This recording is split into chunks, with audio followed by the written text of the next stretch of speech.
ആയാം കാതലൻ എന്ന് പറയുന്ന സിനിമ എല്ലാരും കണ്ടു കാണുമല്ലേ? എന്നാൽ അതിലും ഞെട്ടിക്കുന്ന ഒരു കഥ അങ്ങ് അമേരിക്കയിൽ നടന്നിട്ടുണ്ട്. അതേ സുഹൃത്തെ, പറയാൻ പോകുന്നത് ജൊനാഥൻ ജെയിംസിന്റെ കഥയാണ്. സംഭവം നടക്കുന്നത് 1990കളിലാണ്.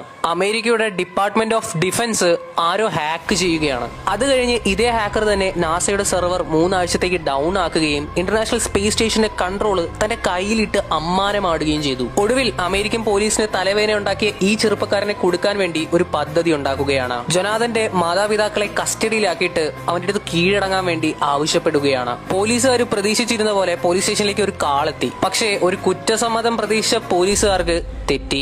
ആ ചെറുപ്പക്കാരന്റെ വാക്കുകൾ ഇങ്ങനെയായിരുന്നു: നിങ്ങൾക്ക് ഞാൻ 12 മണിക്കൂർ സമയം തരാം. എന്റെ മാതാപിതാക്കളെ വിട്ടില്ലെങ്കിൽ നിങ്ങളെ ഖജനാവടക്കം ഞാൻ പൂട്ടിക്കളയും. ഒരു ചെറിയ പിഴവ് കാരണം പിന്നീട് ജൊനാഥൻ ജെയിംസിനെ പിടിക്കുകയാണ്. പക്ഷേ പോലീസുകാർ ഞെട്ടിയത് ഈ പണിയെല്ലാം ഒപ്പിച്ചു വെച്ചത് ഒരു 15 വയസ്സുള്ള ചെറുപ്പക്കാരനാണെന്ന് അറിഞ്ഞപ്പോഴാണ്.